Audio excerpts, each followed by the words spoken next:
with Coach Juan Carlos Amorós. Juan, thank you for joining us. We'll open with your opening reflections heading into this last regular season home match at Sports Illustrated Stadium.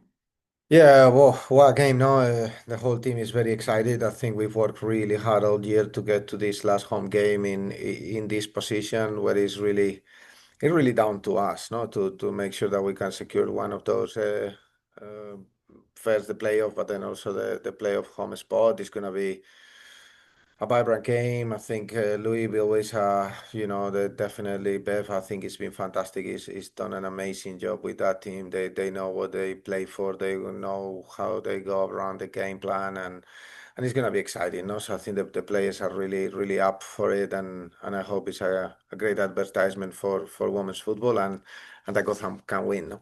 What does it mean about this league having such a tight table this close to the end of the season?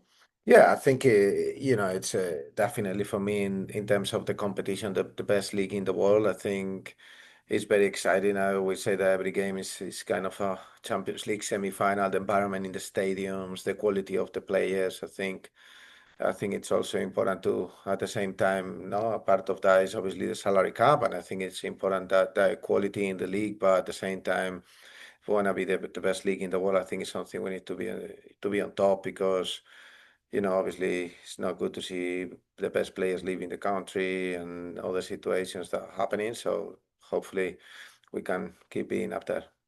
All right, Michael, if you'd like to unmute yourself. Hi Juan, thanks for your time today.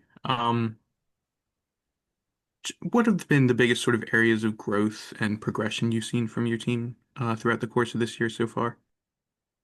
Yeah, well, I think it's been that chemistry between all of them that keeps growing. No, I think we had like 12 or 13 new players, 9, 10 rookies joining and being fantastic with the group. Now 4 new players in the summer window. So I think the growth has been the chemistry between them. I think off the pitch they are a fantastic group, and I think on the pitch they are growing every game.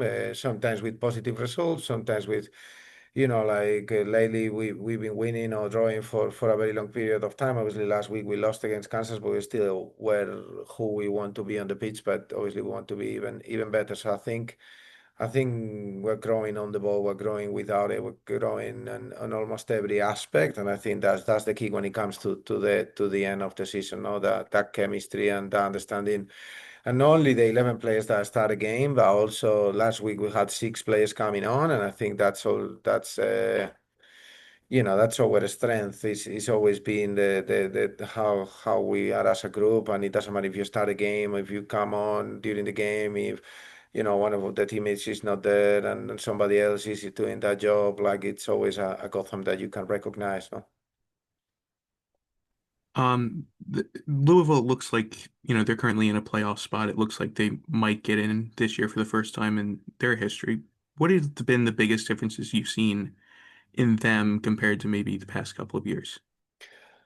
Well, I think that the work that Beth and her coaching team has paid off. They go also, so they've been maximizing what they've been very clever in maximizing what are the tools, getting the commitment of everyone. Obviously, Taylor Flynn has been pivotal on their style, and also, Emma Sears. But then they had the incident with Loon, and Bloomer has been great in goal. I think Ellie Jean has had a fantastic season, which is obviously someone we're very happy with because we were lucky enough to have her with us before, and she's a fantastic human being on top of a great player, and like how they've been able to adapt when things, maybe in terms of injuries, how they've managed how to use Sony's.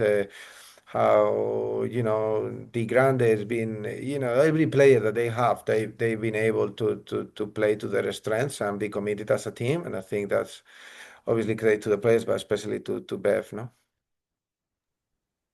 Obviously, you guys are coming into this, no goals in the last three games. And when I asked Sarah about this a couple of minutes ago, she mentioned that while the goals haven't come, you guys have sort of been able to create enough and do enough to maybe warrant scoring a goal. Is that your sort of general feeling as well?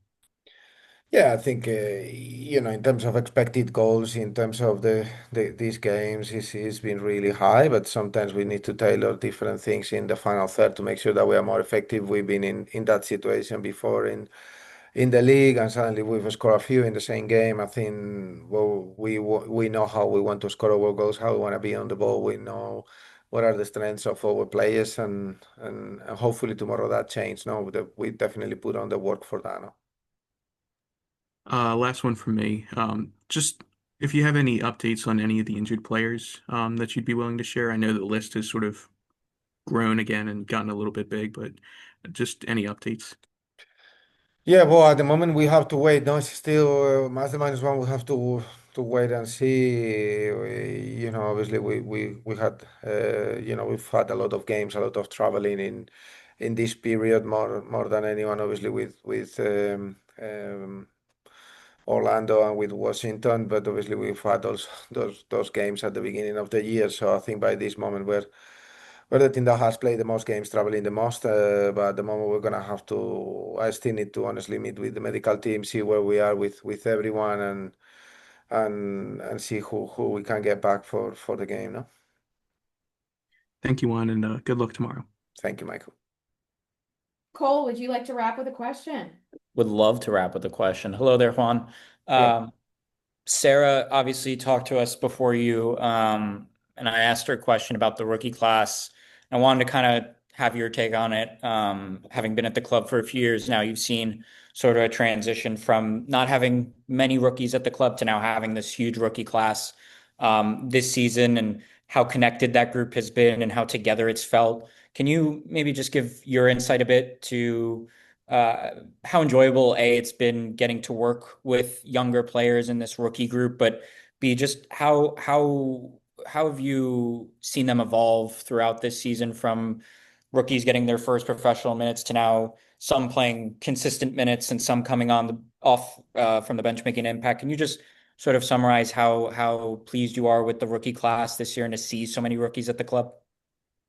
Yeah, that's definitely as you said. No, it's been a change. But maybe in the past we only had Jenna on the first year and then Maisie. This year we've gone up to like 9 or 10, depending how you consider Mac. And I think they've been the heartbeat of the team. Like in terms of how they brought their energy, their commitment to learn from the most senior players, but at the same time being ready to perform when they've been called upon. I think every single one of them has started games or have played games, and I think that they've been really important to get the team to where we are today in terms of qualifying in the CONCACAF, winning the CONCACAF, getting into this favorable position on the playoff push, and it's not only players in their position, no, like for example, Emily has had a great connection helping Ryan Campbell, like how Sarah and Esther have been connecting, Lily as well with Emily. They've been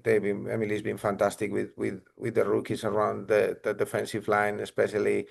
But I think all of them have been coming in with the right mentality. I think in America it's very difficult because all the players, not only in our team, but in every team that get to the league, they've always been the best player wherever they've been. They've been the best player in the school, in the traveling team, how they call it here, in the high school, at college, and suddenly they come to an environment where there are obviously players that are more prepared, more ready, and that changed mentally. I think all of them, every single one of the players that I have in the team have been able to handle it really well, and they've been really pushing to be the best version of themselves with a lot of work from the technical team, from Anton, who is our person in charge of the individual development plans, but then Lily has put a lot of work behind the scenes with AHAC. Like I think all of them have worked so hard to be prepared for when they are called upon. Obviously, Sarah and Lily are probably been the two that have been the most consistent. I think Sarah's close to be the top assist in the league, making it international level with the 23s. Lily's going to the senior in a new position. That them two been